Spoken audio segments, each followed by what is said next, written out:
En el camino de la esperanza vive Lola, una margarita fresca y perfumada. Resalta su belleza entre las flores y las amapolas. El sol de la primavera ilumina sus colores y se siente abrazada entre la ternura de la naturaleza.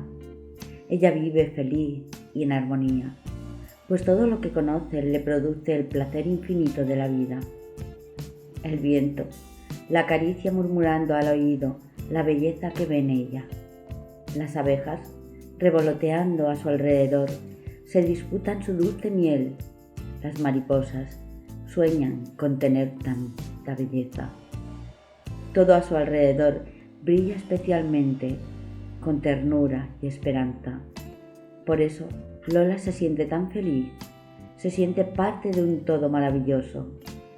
Un día, después del alba, cuando por el horizonte empezaban a aparecer los primeros rayos del sol, llega al valle un abejorro.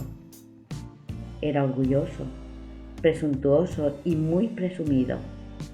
Pensaba que era el rey del mundo y evidentemente se sobrevaloraba. Hasta resultaba escandaloso. Se hacía llamar el más.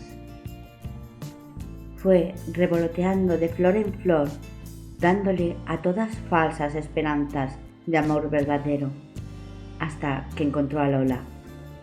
En aquel mismo instante quedó boquiabierto con la imagen de tanta hermosura.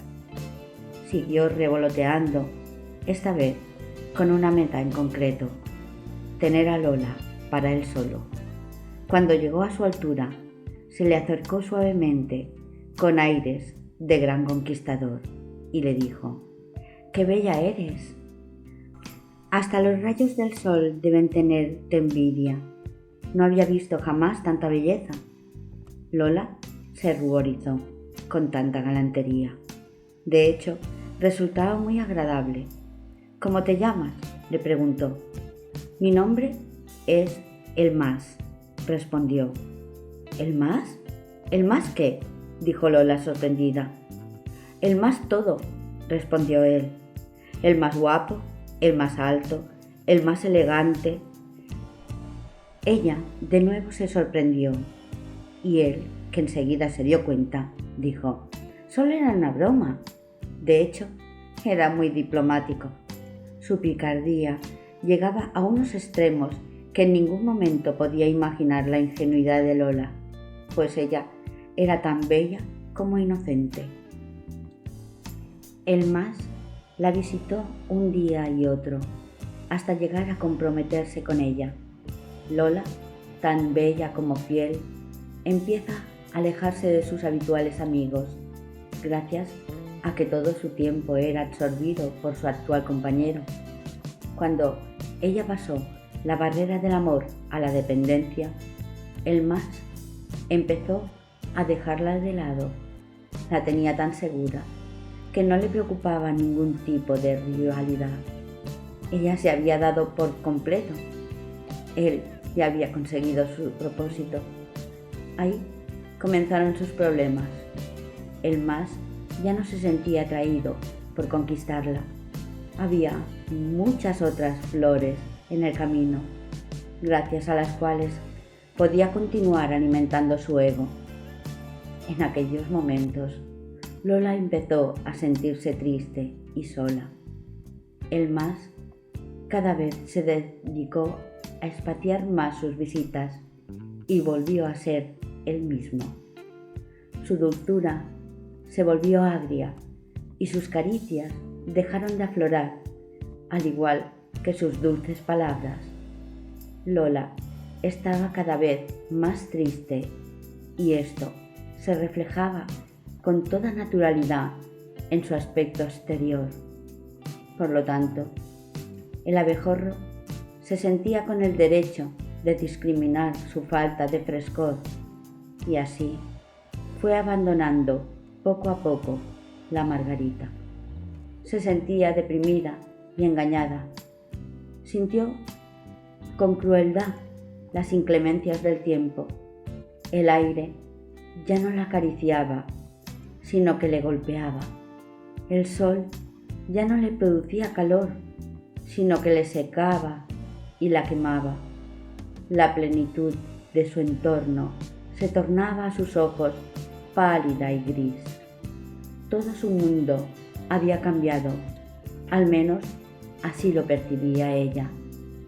Cuando la Lola estaba a punto de derrumbarse, sumergida en un vacío intenso en el que se había convertido su alma, apareció una mariposa.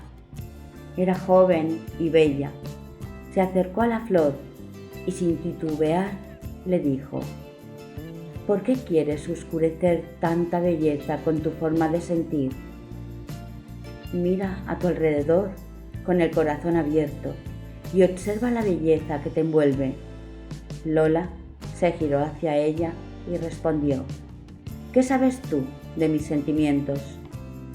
Si eres tan bonita como eres, es lógico que te sientas así. Es que tú también eres hermosa, mi querida Margarita, respondió la mariposa. Yo ya estoy en declive. Sí fui bella hace ya mucho tiempo, comentó la flor. ¿Es que nadie te ha explicado que la belleza perdura a través del tiempo?, preguntó la mariposa. Volveré mañana, cuando empiece a salir el sol, y te mostraré que continúas siendo bella. No hubo respuesta, pero al día siguiente la mariposa volvió y, mostrándole unas gotas de agua que había formado un charco a sus pies, le mostró su verdadera imagen. Lola, sorprendida, exclamó: «Tienes razón, mi belleza sigue aquí». La mariposa respondió: «Lo que tú sientes es lo que los otros ven en ti. Si te sientes bella, contemplarán tu belleza. Si te sientes querida, te querrán. Pero nunca permitas que los demás influyan en tu forma de sentir. No debes ser lo que otros desean que seas, ni sentir aquello que los demás piensan que debes sentir. Siente el amor por todo cuanto te rodea y déjate fluir con la inmensidad del universo». En un instante, Lola sintió un enorme calor en el pecho y todo volvió a brillar con la dulzura y la intensidad de antes. La mariposa se despide de la Lola diciendo: «La belleza está en todo lo que miras con amor. Vívelo a través de tu alma y sé feliz con todo cuanto hay a tu alrededor». La flor gritó antes de que se fuese: «¿Cómo te llamas?». Y ella respondió: «Mi nombre es Esperanza».